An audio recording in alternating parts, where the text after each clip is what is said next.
कि सबसे पहला क्वेश्चन है लिक्विडेशन का।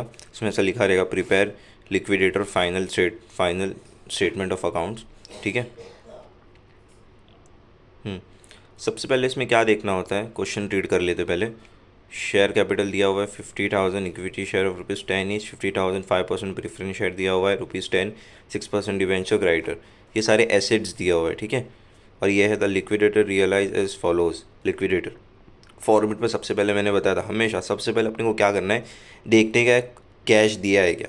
अगर कैश दिया हुआ है ना, तो कैश जैसे 5,000 दिया हुआ है तो सबसे पहले अपन यहाँ पे लिखते to balance brought down 5,000। Cash का नाम नहीं लिखते, टू बैलेंस ब्रॉड डाउन 5,000 लिखते। ठीक है। उसके बाद अपन देखते कोई एसेट्स है क्या। एसेट्स कितने एसेट्स दिए हुए अपने को, फॉर्मूले में दो चीज़ है, एक है to assets not specifically pledge, और एक है एसेट स्पेसिफिकली प्लेज। प्लेज का मतलब क्या होता है कि मैंने कोई चीज़ खरीदने के लिए कोई चीज़ गिरवी रखा, लेकिन ये सब में ऐसा नहीं है, ये सिंपल वाला सब में तो इसमें कोई प्लेज नहीं है।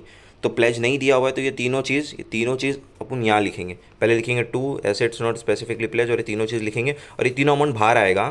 तीनों अमाउंट बाहर आएगा, एक ही लाइन बनती है यहाँ पे, तीनों अमाउंट बाहर आएगा और तीनों का टोटल इधर जाएगा। ध्यान रखना ये चीज़। और अमाउंट जो होगा वो इधर का अमाउंट होगा, एडजस्टमेंट का अमाउंट होगा। एसेट्स के ये सारे अमाउंट है ना, ये सारे अमाउंट नहीं होंगे। डब्बे में जो अमाउंट है वो अमाउंट नहीं होगा। एसेट्स के जो भी अमाउंट रहेंगे वो नीचे जो अमाउंट दिए वो रहेंगे।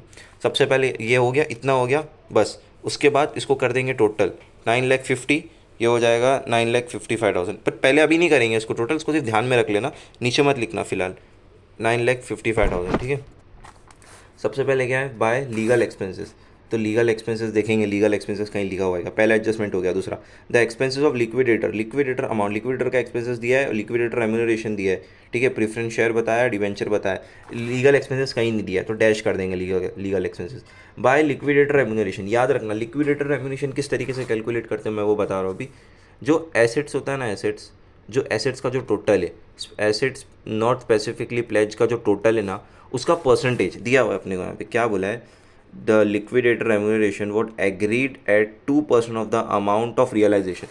तो जो ये अमाउंट है ना, एसेट नॉट स्पेसिफिकली प्लेज, ये 9,50,000 मल्टीप्लाई बाय 2% करना है अपने को, इसका 2% निकालना है तो अपने को आ जाएगा 19,000। तो बाय लिक्विडेटर रेम्यूनरेशन अपने को मिल गया। अब उसके बाद क्या था, बाय लिक्विडेटर एक्सपेंसेस। ठीक है। तो यहाँ पे देखूंगा कहीं लिखा हुआ है क्या, यहाँ पे लिखा हुआ है the expenses of liquidation around amounted 9,750। तो यहाँ पे मैंने लिख दिया बाय लिक्विडेटर एक्सपेंसेस 9,750। ठीक है। अब लिक्विडेशन एक्सपेंसेस के बाद क्या है, प्रीफरेंस शेयर, ये प्रीफरेंशियल क्रेडिटर, तो मैंने लिखा बाय प्रीफरेंस शेयर क्रेडिटर। तो मैं देखूंगा यहाँ पे प्रीफरेंशियल क्रेडिटर दिया हुआ है क्या, प्रीफरेंस डिविडेंड दिया हुआ है, प्रीफरेंस क्रेडिटर नहीं दिया हुआ है। ठीक है। तो प्रीफरेंस क्रेडिटर नहीं दिया तो मैंने कर दिया डैश। अब प्रीफरेंस क्रेडिटर के बाद है डिवेंचर, बाय डिवेंचर। ठीक है। अब देखूंगा, एक सेकेंड, हाँ, बाय डिवेंचर। तो डिवेंचर पे अपने को क्या एडजस्टमेंट दिया है, डिवेंचर पे यहाँ पे दिया है, and debenture holder claim was paid on 30 जून। बोल रहा है डिविडेंड क्लेम किया डिवेंचर होल्डर क्लेम 30 जून 2018। अब सबसे पहले अपन जाके देखेंगे ये सम जो दिया हुआ है वो कब शुरू हुआ था। तो यहाँ पे लिखा हुआ है 1 जनवरी 2018, और यहाँ पे बोल रहा है पेड किया हुआ है 30 जून तक, मतलब जनवरी फरवरी मार्च अप्रैल मई जून, 6 महीने का पैसा दिया हुआ है। तो अपन 6 महीने का पैसा इसको देंगे। सबसे पहले लिखेंगे बाय डिबेंचर, उसके नीचे डेट डाल देंगे, फिर लिखेंगे 6% डिबेंचर जो अपने को यहाँ पे दिया हुआ है ना, 6/6% डिबेंचर 1,25,000 बाहर आएगा। ये 1,25,000, 6% debenture 1,25,000 plus interest on debenture, मैंने यहाँ पे लिखा प्लस इंटरेस्ट ऑन डिबेंचर। ठीक है। अब इंटरेस्ट कैसे कैलकुलेट करेंगे, 1,25,000 मल्टीप्लाई बाय जो अपने को डिबेंचर का परसेंटेज दिया हुआ है ना, 6% मल्टीप्लाई बाय 6 डिवाइड बाय 12, तो अपना आ गया 375। एक बार फिर बता रहे दो करके इसको, कितना हो गया, 1,25 मल्टीप्लाई बाय 6% जो अपने को दिया हुआ था, मल्टीप्लाई बाय 6 डिवाइड बाय 12, तो अपना आएगा 3,750। यहाँ पे लिख दिया मैंने 3,750, यहाँ पे अमाउंट निकाल लिया। ठीक है। अब डिवेंचर के बाद क्या था, अनसिक्योर क्रेडिटर था। तो यहाँ पे देखने का अनसिक्योर क्रेडिटर कहीं दिया हुआ है क्या, तो जो क्रेडिटर होता है ना वही अनसिक्योर क्रेडिटर होता है, ये चीज़ याद रखना। जो क्रेडिटर होता है वही अनसिक्योर क्रेडिटर होता है। ठीक है। तो अनसिक्योर क्रेडिटर यहाँ पे लिख दिया बाय अनसिक्योर क्रेडिटर, जो अमाउंट था वो लिख दिया। उसके बाद लिखा बाय प्रीफरेंशियल शेयर।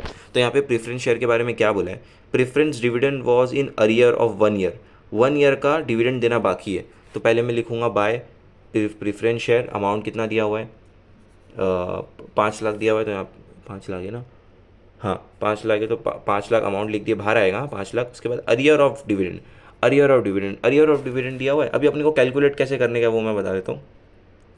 अपने को बोला 1 ईयर का, 1 ईयर का जब भी बोलेगा ना अपने को, और प्रीफरेंस या डिविडेंड बोला है 1 ईयर का, तो जो अमाउंट दिया हुआ है ना, जो अमाउंट दिया हुआ है और जो प्रीफरेंस का जो परसेंटेज है अपन सिर्फ वो निकालेंगे। जैसे 1 lakh multiply by 15% multiply by 25 हाँ, इसमें कैसा, जैसे लास्ट टाइम अपन ने क्या किए थे, जो लास्ट वाला था ना उसके अंदर, एक मिनट, ये डिवेंचर वाला एक सेकंड के लिए बताता हूँ। 1.25 था ना, तो 6% निकाल लेते, ठीक है। तो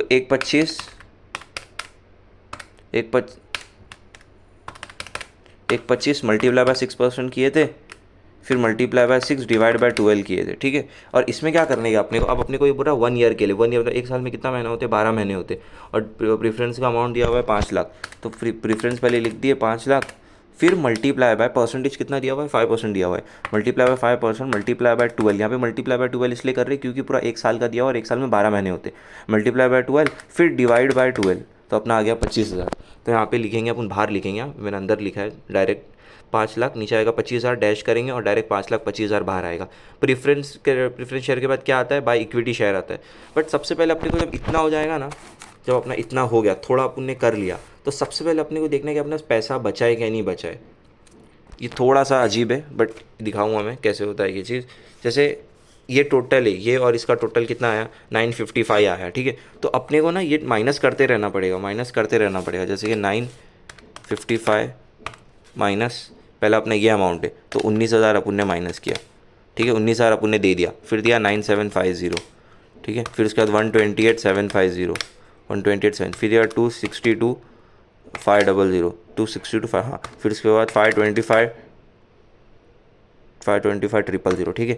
इतना तक आएंगे ना, जब अपन अनसिक्योर कैटेगरी प्रीफरेंस तक आ जाएंगे ना, फिर अपने को चेक करना रहता है पैसा अपने पास है क्या नहीं। तो अपने पास सिर्फ 10,000 बचा हुआ है। और by equity share, equity share का क्या बोला है इसने, इक्विटी शेयर टोटल कितना है, 5 लाख इक्विटी शेयर, बट अपने पास सिर्फ 10,000 बचा हुआ है। 9,55,000 में से ये सारी चीज़ अपन ने माइनस किया, तो अपने पास सिर्फ अभी 10,000 बचा हुआ है। तो बाय इक्विटी शेयर 10,000 बचा हुआ है, तो अपन 10,000 इक्विटी जो बचा हुआ है ना, जो लास्ट में है जो बचा हुआ है उसको वो दे देंगे। बाय इक्विटी शेयर 10,000 अपन ने दे दिया उसको, ठीक है। अब ये टोटल करेंगे तो अपने को यही अमाउंट आना चाहिए, समझा। मतलब इसमें ऐसा बोला जाता है कि पैसा ख़त्म तो सम ख़त्म, मतलब पैसा इतना ही है अपने पास 9,55,000।